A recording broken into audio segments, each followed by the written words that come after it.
I wanted to start with Tracey Emin's bed because invariably, if you tell somebody that you love contemporary art, they will immediately come and ask me to defend this so-called seminal artwork.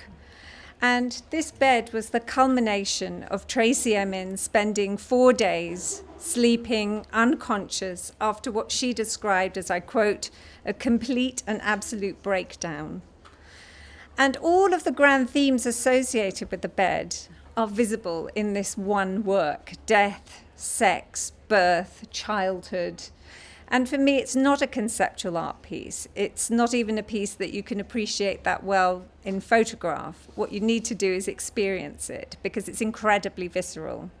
You need to stand at the edge of the grotty carpet. You need to see the used condom. You need to see the crumpled sheets. You need to smell the fag butts in the table. You also need to see the greying knickers stained with period blood. Hopefully you're cringing a little bit now, getting the idea of it. And I'm going to come back to this piece towards the end of the lecture. But one thing that's interesting is the little cuddly toy right there in the foreground, because this references one of the things that we associate with the bed, which is childhood. And this wonderful image, a secular image of a baby in a bed by the Renaissance artist Lavinia Fontana, is very special because you can see that she's taken great care to paint what would have been an absolutely precious piece of furniture. And perhaps this little baby is even a girl because she's wearing pearls and because Bologna in this period didn't have a court culture. It was ruled by what they called le 40, the 40 families. And so women were very important in all the social occasions of these families.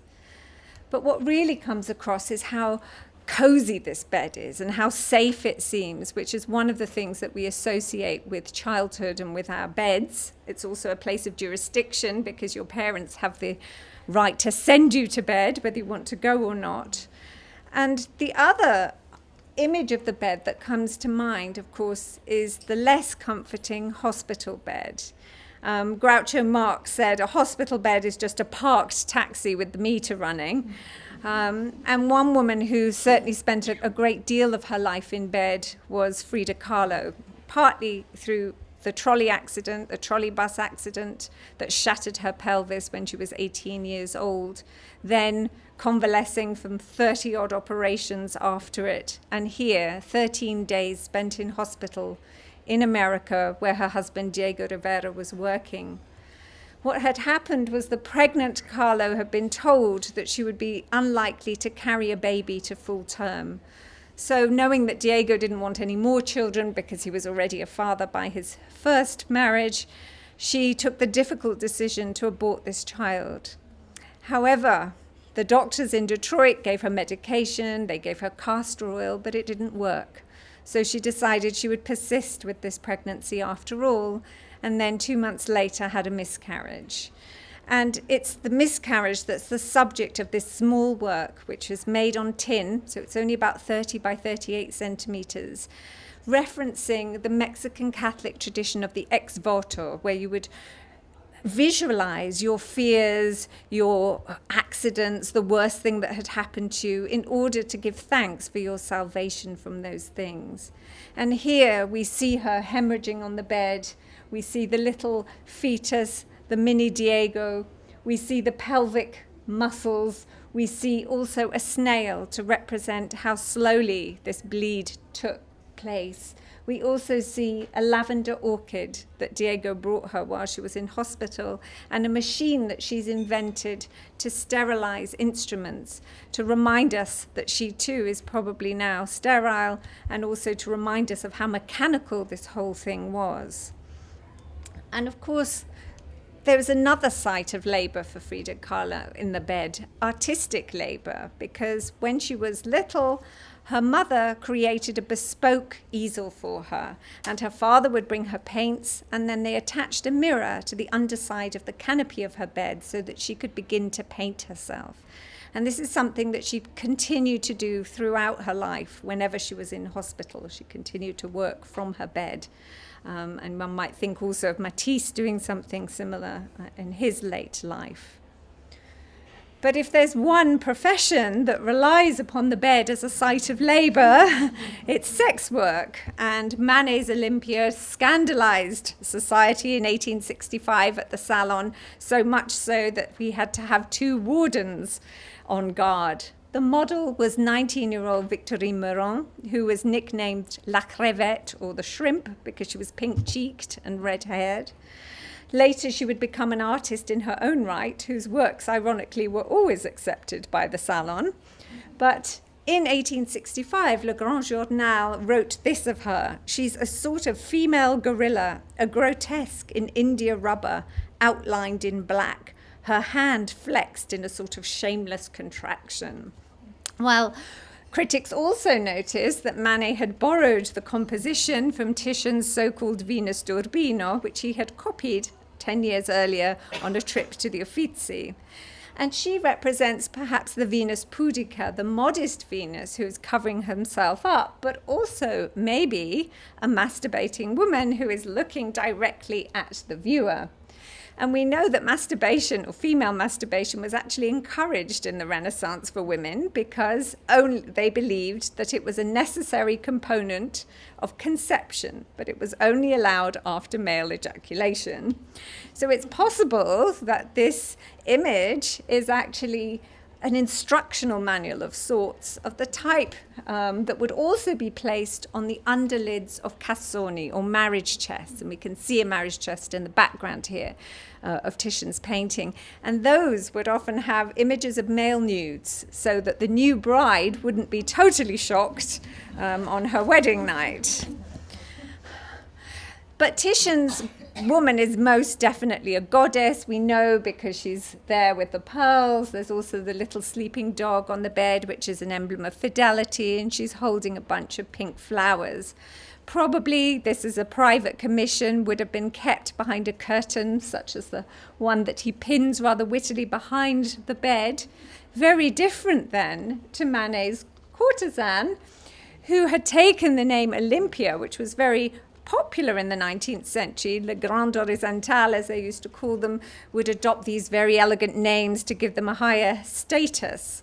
Here, her jewelry seems to focus on the fact that she is in fact naked rather than nude, if that distinction even exists. And the flowers here imply that you are now the client in the room.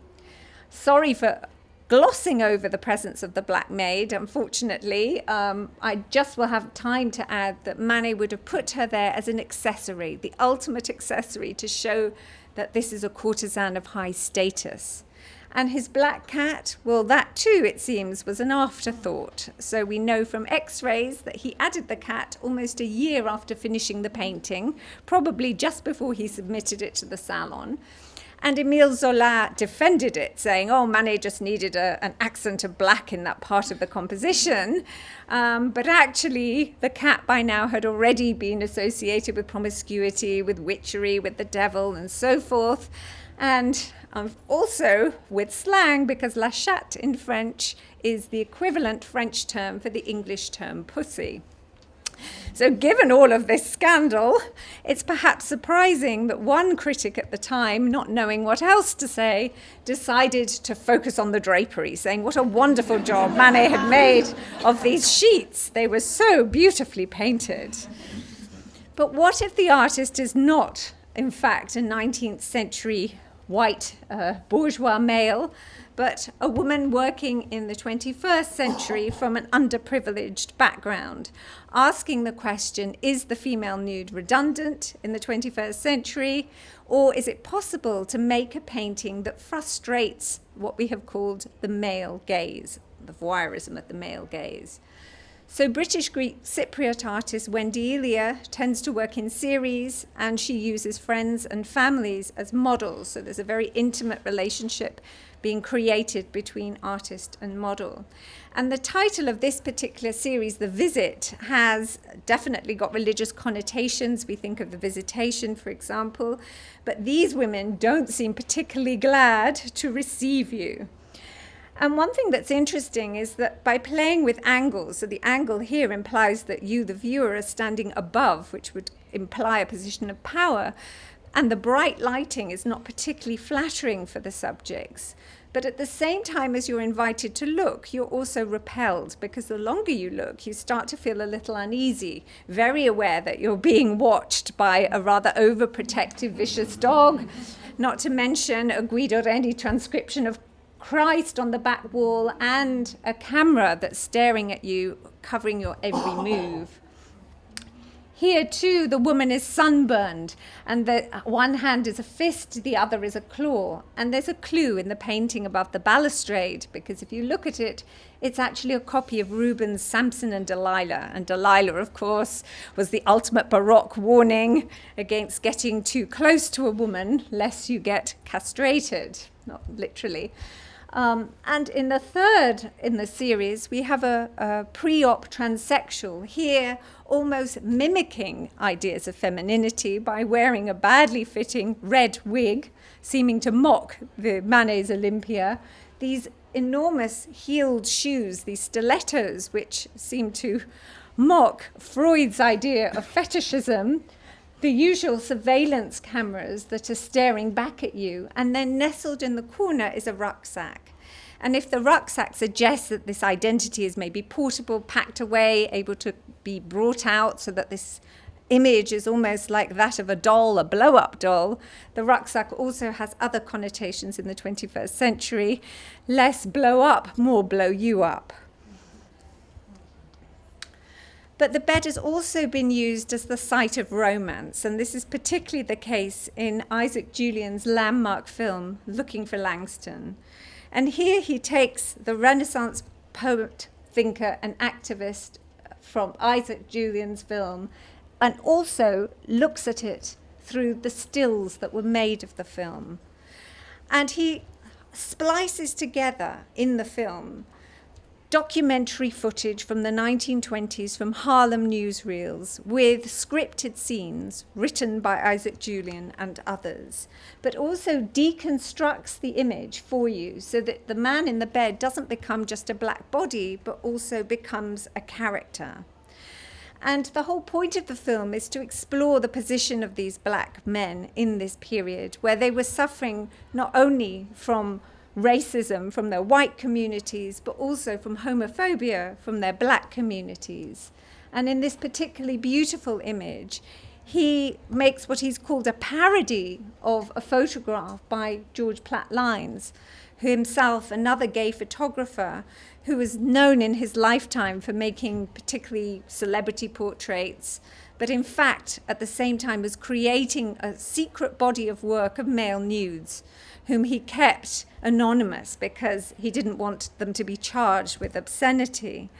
And he argued that the aim of this was to create a kind of, I quote, poetic justice, a decisive attempt to make queer black desire part of the conversation, to repopulate classic images with black bodies. So if Manet reduces the black body to an accessory, Isaac Julien lets the black body jump into the bed.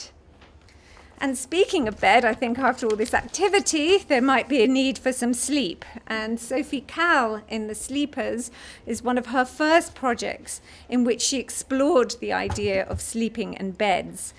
And there's usually a statement that is always displayed alongside this artwork, which says, "I asked people to give me a few hours of their sleep, to come and sleep in my bed. To each participant, I suggested an 8-hour stay.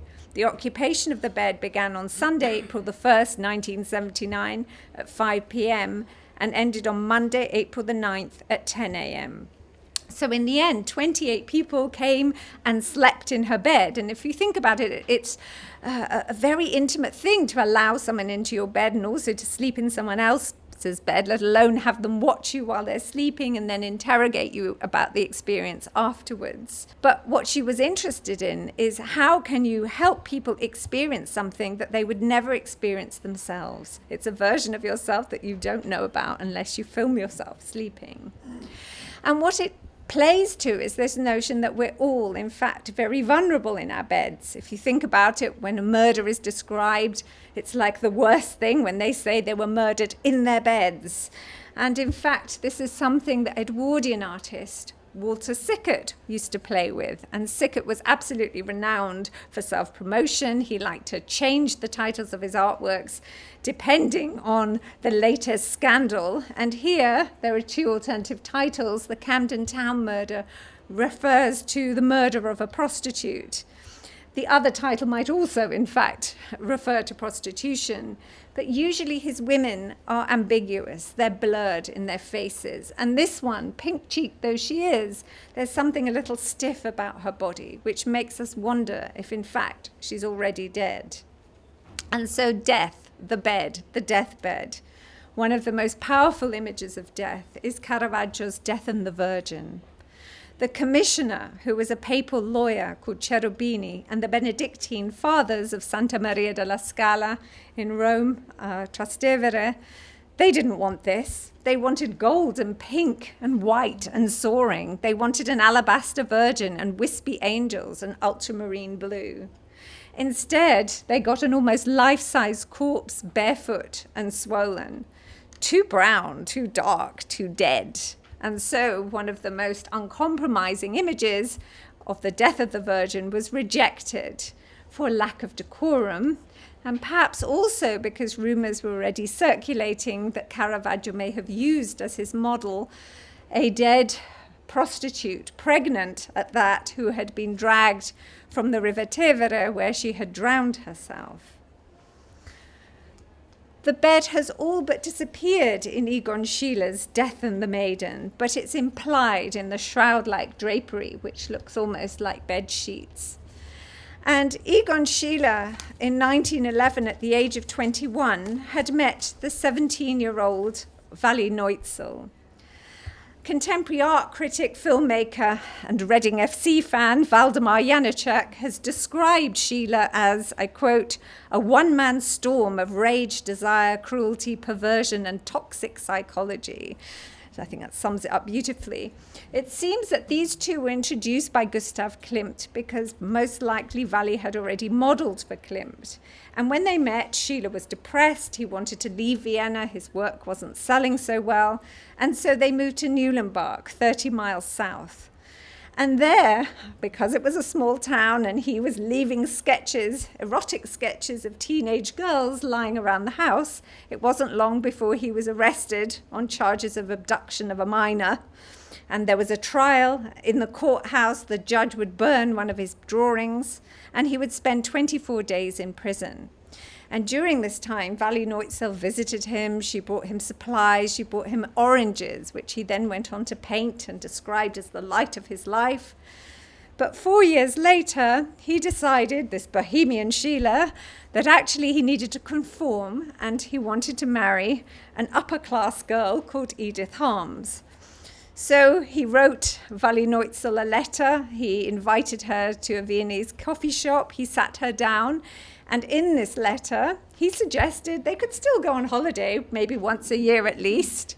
Not surprisingly, when she read the letter, Wally Neutzel decided that this wasn't the relationship that she wanted, and she left, and they never saw one another again. But over the next 6 months, he decided to paint a double portrait himself, using a theme, in fact, a 500-year-old theme of death and the maiden. He's death, the grim reaper, presented here almost like a monk or a hermit, clutching desperately onto her, pictured in his war coat. And she, in the original version, she's here in her underwear, but as the maiden, in the original version, there was actually a panel cut out in her dress so that her bare buttocks were poking through, the ultimate kind of humiliation.